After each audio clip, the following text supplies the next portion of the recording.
Hi, how's it? My phone is dying a slow and painful death, and I don't know what I'm gonna do about that situation, given that I've got issues with my camera. But anyway, whatever. Hopefully that'll be eradicated one of these days. There's a speech lag even as I talk to you, but it's fine. I will edit it in my movie maker. There's like nothing else I can do. I must just take this in my stride. Yes, so in my previous part I was telling you my horror stories, my particular horror story with Roaccutane. So I made a decision that I will never ever go on that particular medication for acne because of how sick it made me last time. But a couple of years down the line, I ended up basically self-diagnosing, which is something that I've been doing pretty much all my life. Go listen to the previous part to gauge your bearings. When it comes to just about everything, and it's not healthy. My phone is so glitchy and I don't know what to do. I don't know what to do. My heart is just so sore, but you know, let's try and seal this in like 3 parts.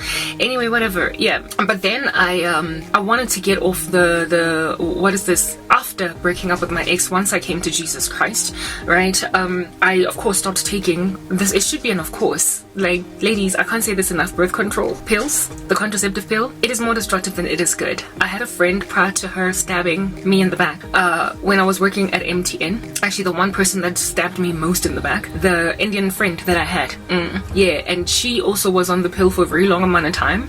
And now that she was trying to have a baby with her husband, she also broke out into acne. And I remember her telling me that before she went on the like contraceptive pill, that her skin was, you know how Indian skin can be, you know how radiant, glowing, popping, no pores, just absolutely gorgeous. Yeah, she used to have that kind of skin, photos and everything to testify. And she was like, I didn't even get acne when I was a teenager, nothing. But I got off the pill and now I have to wear makeup. She said that she never used to wear makeup, but she was always wearing, is it foundation, concealer, whatever. She was like, if it was up to me, I would never have to wear concealer. I would never have to wear foundation. Like, you know, when a person wears only concealer and foundation, but doesn't even wear like mascara or nothing else, just that. Because if she didn't wear it, she felt like she was like ugly, basically. She's like, this never used to be my life prior to Roaccutane, but prior to being on the pill. So really and truly, the only reason why women get on the contraceptive pill in the first place is usually to prevent pregnancy. Yes, there are doctors who prescribe contraceptives for skincare for teenagers. I know that does happen because it balances hormones or whatever, but largely women do it for birth control purposes. But when you come to Christ and your perspective on life changes, how it is that you look at things, you will even come to realize that really it's not broken, don't try to fix it. And frankly, it is highly unlikely approved of by Jesus. Highly unlikely approved of by Jesus for women to go on birth control, because he's the one that should be, I guess, the one to control and order how many kids you have. Plus, there is a story in the Bible of, I forgot the characters, but you can go and Google it yourself and find it online, I'm not lying, of a guy that basically functioned like a contraceptive and God struck him dead for that because he was supposed to make a baby with the woman that was his brother's wife, but his brother passed away and he now was the next man to be the husband, and a baby had to be conceived through that marriage, but he didn't want to have a baby, but he laid with this woman basically just for fun, like literally recreational sex, and God struck him dead. So that tells me that recreational sex is just an affront to the Most High. It is an abomination just to have sex for the sake of fun.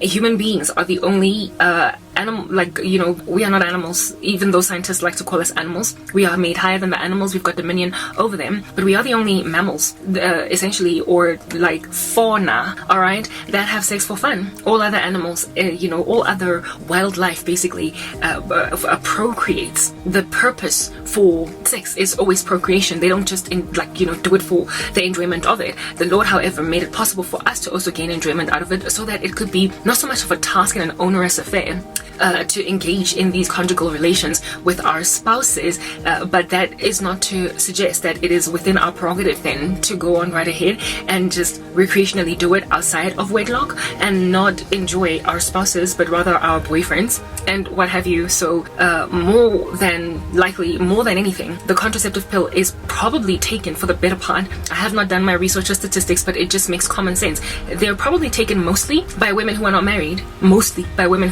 like largely by women who are not married. So for teenagers, early 20s, they're the large bulk of those who are funding the pharmaceuticals industry in this particular field, in this particular area. Planned Parenthood. Well, if you did not fornicate, you would not need to dishonor God, in the same way that that dude in the scriptures that pulled out of a woman so that she would not fall pregnant did. He got struck dead, but you're not quite getting struck dead because God has grace and mercy. In the same way that people who were messing with the Ark of the Covenant, some of them were struck dead while others got to live, you're like the people that strike the Ark of the Covenant and yet you get to live. Fornication is a sin in the sight of God. When I was newly saved, I remember this one woman that I used to go to church with also giving me conviction concerning contraceptives, and she said that she doesn't use them because, you know, she feels as if though the pill is also somewhat abortive, like its qualities are abortive in that they can remove an already existing like pregnancy without you knowing. So pretty much like the morning after pill, which is what it is that women use in order to prevent pregnancy from happening at all.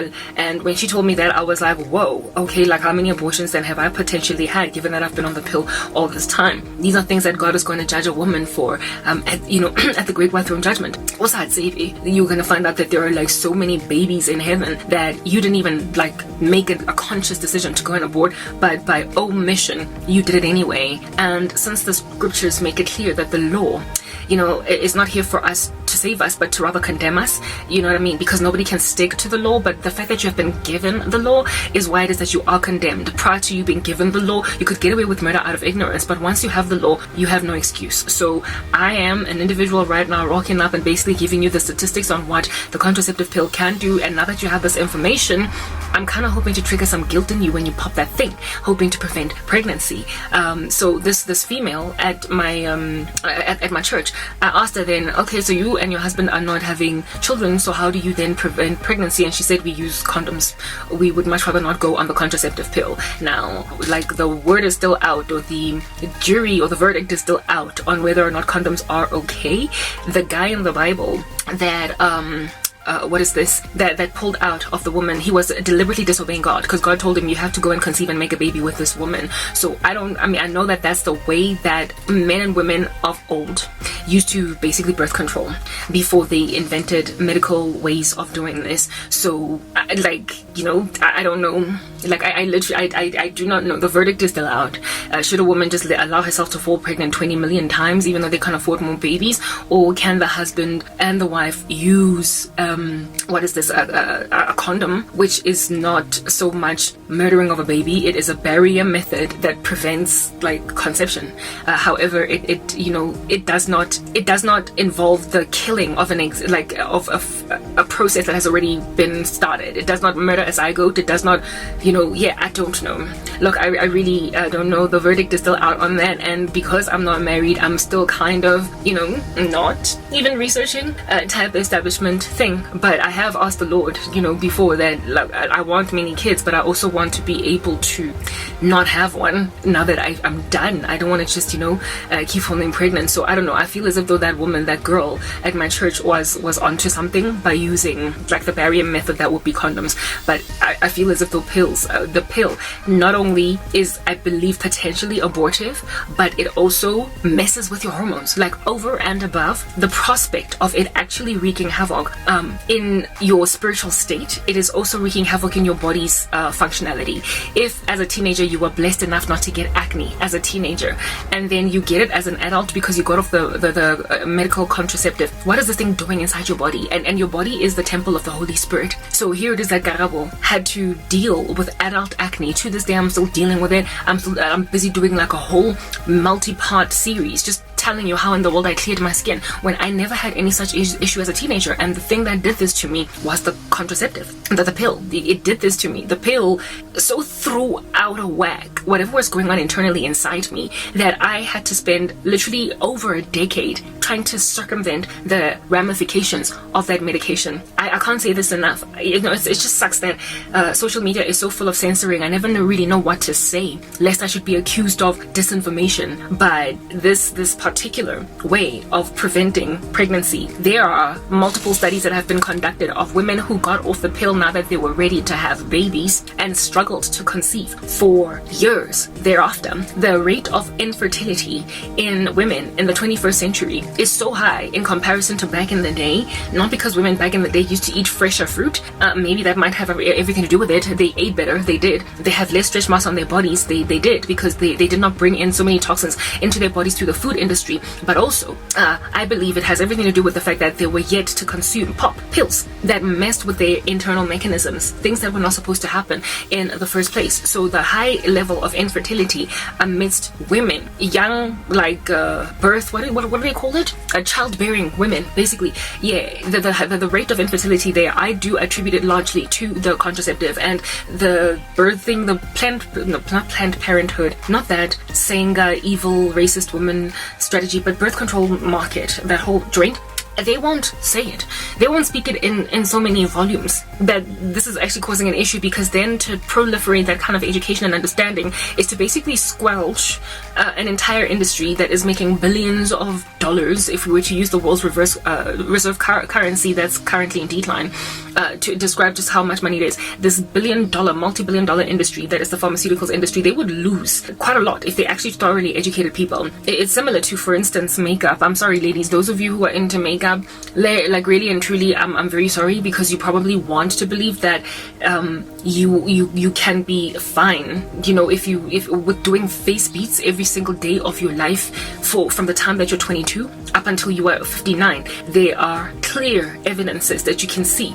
I know that I've observed it, me personally, in my mom and her friends, for instance. There are clear evidences of a much more maintained youthfulness, preservation, basically, of youngness, youthfulness, aging, like, you know, reversed, or aging halted, or aging slowed down, or aging halted, or whatever. You get my point. In women that spent all of their lives without wearing a single ounce of makeup versus those that did wear makeup. I have seen it in my mother's friends, like the ones that when I was still a kid on the come up were always with these face beats, versus my mother, who's never worn, like, she's never been a makeup person. She would wear it once in a lifetime if her company wants to do a photo op or whatever for the directors, but she doesn't generally wear makeup, and she hasn't worn it. And even more than me, like, I never used to wear like a concealer, like foundation stuff that comes on your face type thing, only eyeliner. My mother never even used to do that. And if you look at her in comparison to some of her friends, who, by the way, are sometimes 10 years younger than her, because she went to university 10 years later than the regular kid on the street, and got some of her friends from there, she looks so much younger than them, and their skin has got these issues like chloasma and whatnot. Yes, we get that the quality of makeup back in the day was very low, and there wasn't very much, and there weren't very many industry standards to make sure that people basically are safe in the utilization of products. Do you understand? We get that.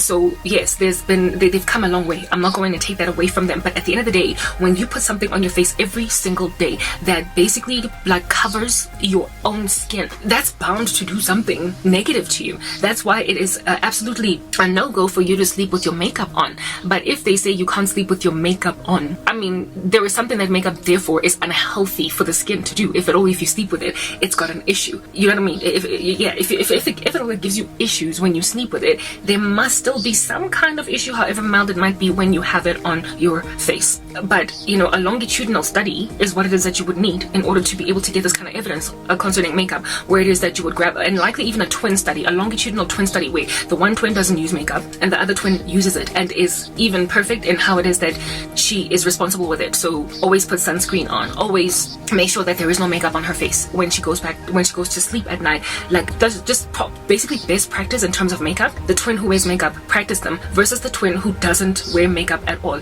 And the two of them at the age of 30 compare their skin, the two of them at the age of 40 compare their skin, and the two of them at the age of 50, and so on and so forth. You will notice marked differences between the twin without the makeup, without the makeup, and the twin with the makeup.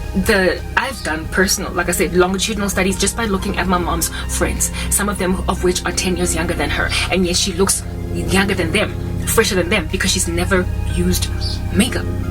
So I know that we're currently living in an era where they're promulgating this makeup trend,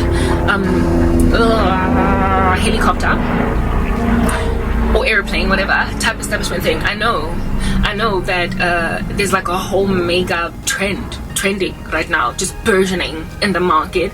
I understand that it's a new fashion. It wasn't even that bad or that heavy, that, you know, we were not that influenced when I was on the come up. Teenagers, you know, barely ever wore makeup when I was in high school, but now they're like starting with it as early as 13, 14. Kids are already like, you know, and parents appear to have no issue with it. Entire channels on YouTube dedicated to just doing makeup, etc. And they're not sharing or letting people know that there is actually a difference between women who wear it and those who don't later on.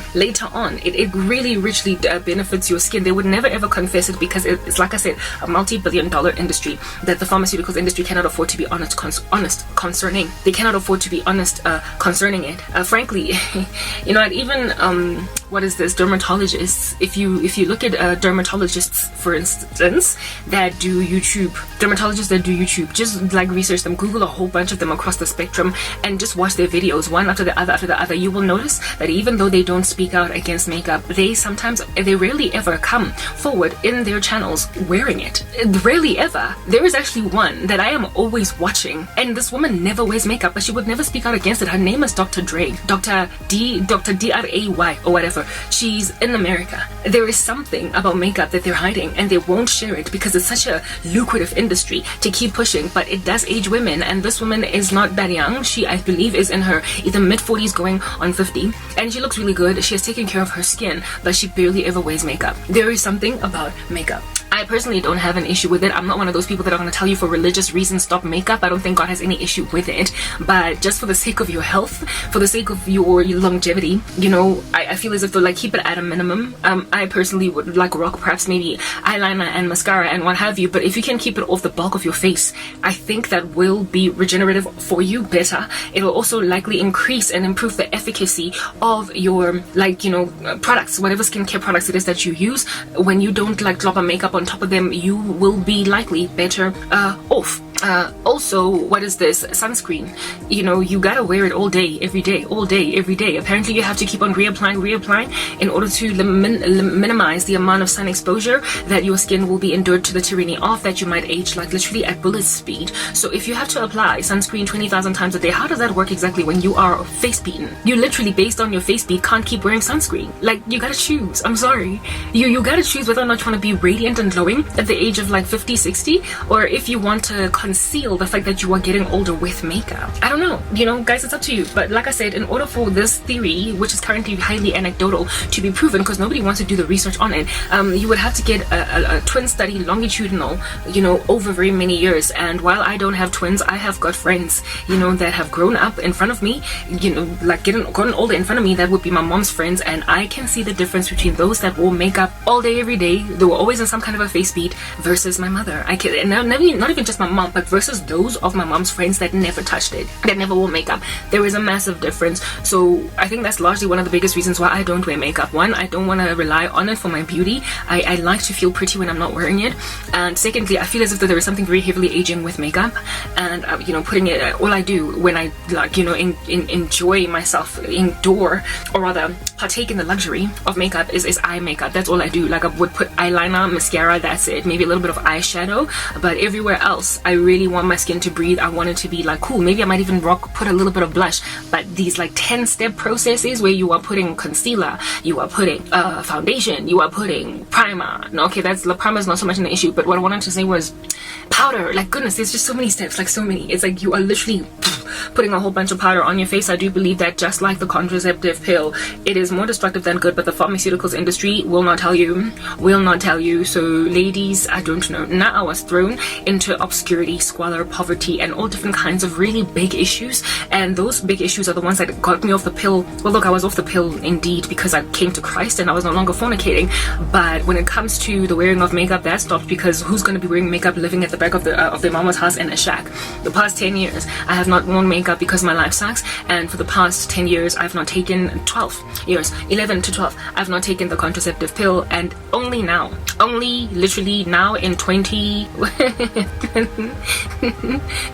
what year is it, 2023 only now, I literally forgot for a second there. Only now in 2023 are my hormones finally being rebalanced, and basically I've got my skin sort of kind of restored to me that I had as a teenager, where I only got the occasional breakout here and there, but not my whole face looking like I got a whole cystic acne issue or rash. And even to regulate those hormones, rebalance them out, just basically bring them back to the state that I was born with, even to do that, okay, I had to embark on some kind of a healthy eating journey from on high to bring me back to balance. Do you want to take a decade to be restored to your former glory, basically when you were a teenager and you were not yet fornicating, and so you were not taking any pills, but you were one of those blessed teenagers that don't have adolescent acne? Do you want to take 15 years to be restored? Because that's literally almost how long it took me to get restored, and I had to be put into a lot of trauma and trouble for me to indeed be restored, because I wouldn't have done it on my own, because the counsel that I'm getting in the market is telling me you don't have to do any of these things. We'll give you enough pills to make sure that you don't have acne. We're going to put you on Roaccutane after we put you on the pill, even though you would not have had to be put on Roaccutane if you didn't even go on the pill in the first place. Let's move on to the next part, and we'll continue to expand on this particular conversational point.